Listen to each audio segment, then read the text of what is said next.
Hello? Today's topic is to describe what pub/sub messaging is and how it is presented in AWS infrastructure.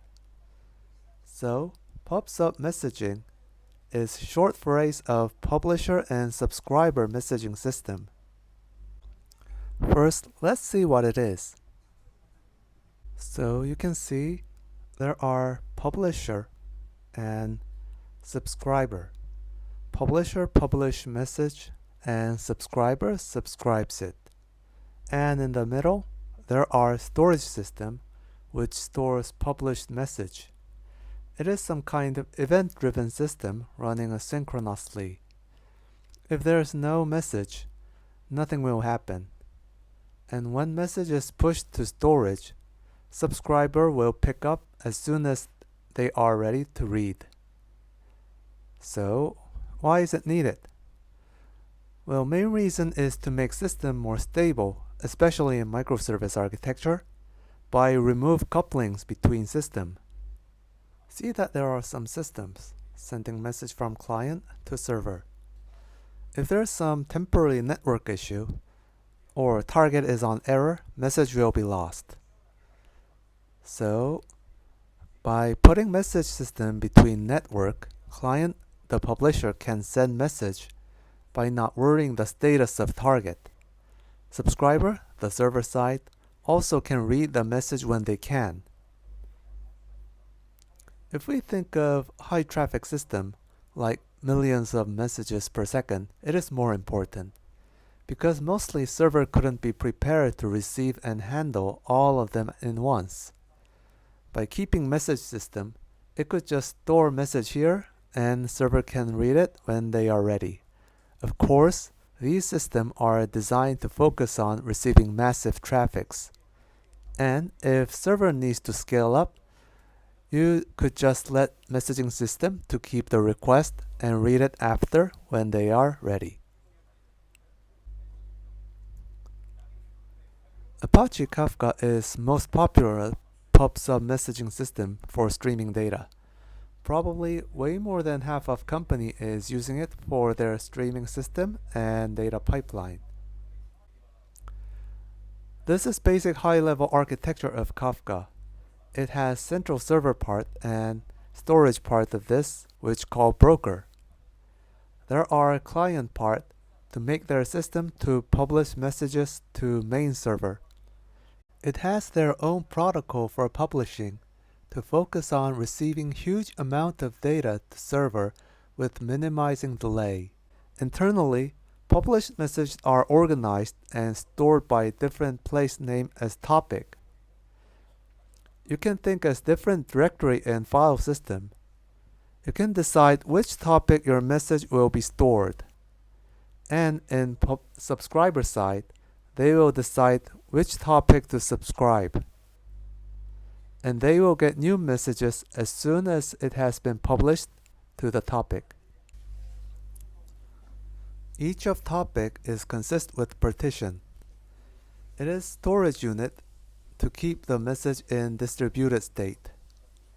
Message with same will written to the same partition, and Kafka guarantees that any consumer of a given topic partition will always read that partition's message in exactly the same order as they were written. In AWS, they are offering managed Kafka cluster as one of their service, named as MSK, which is Amazon Managed Streaming for Apache Kafka, so user can use it with less effort of cluster configuration and installation. Now let's look Kinesis data stream, another pub/sub messaging system of AWS. It is serverless streaming data service, which means it is fully managed by AWS system. If you can see this, it has pretty much similarity with Kafka. There are stream, works pretty similar as topic in Kafka with the same workflow.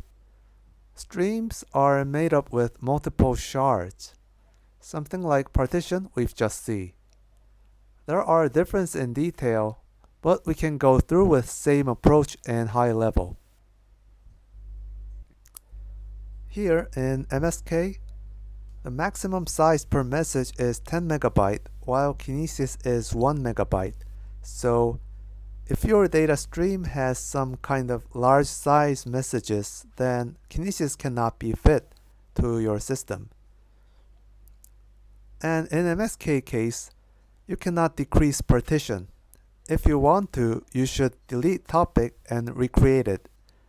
This is same specification with Kafka. But Kinesis, you can increase or decrease shard number by splitting it or merging it. For encryption, you can use plain text encryption or TLS in-flight encryption, and Kinesis only supports TLS in-flight encryption. And to publish or subscribe messages to MSK, you should use Kafka API.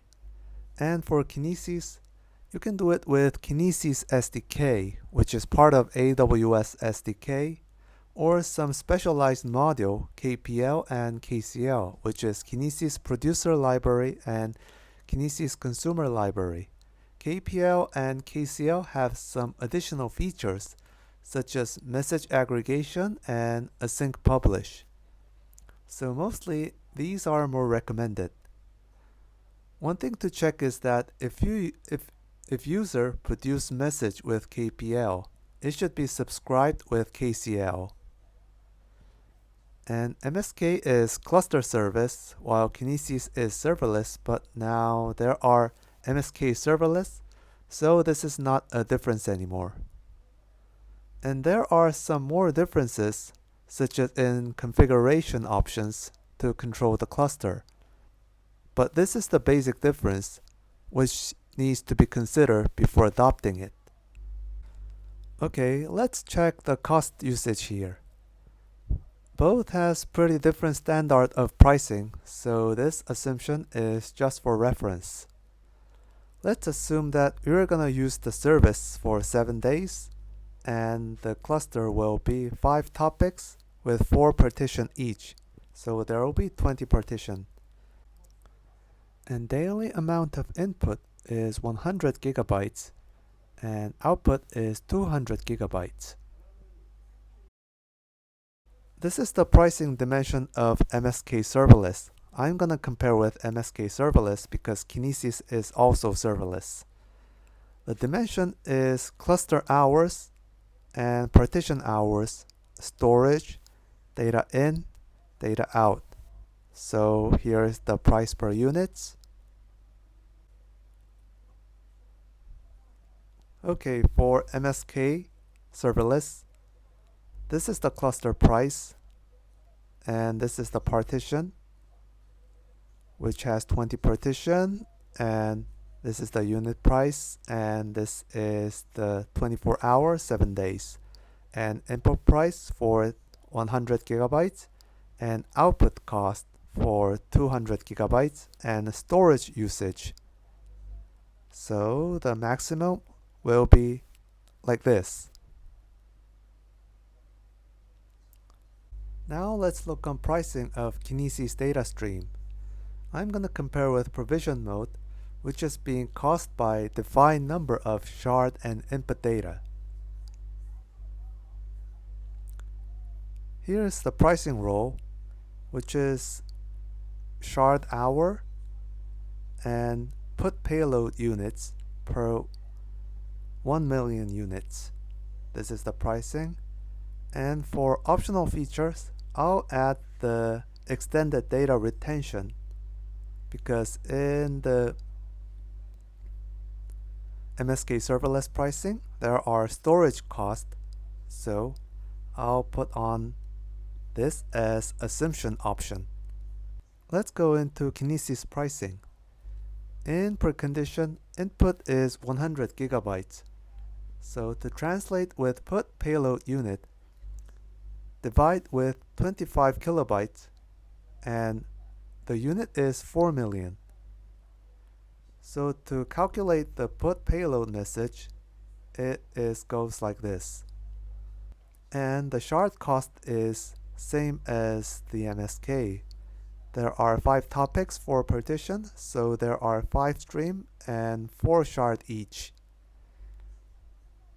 And for the optional data retention option, there are 20 shard, and this is for the 1 week price. So the cost is like this.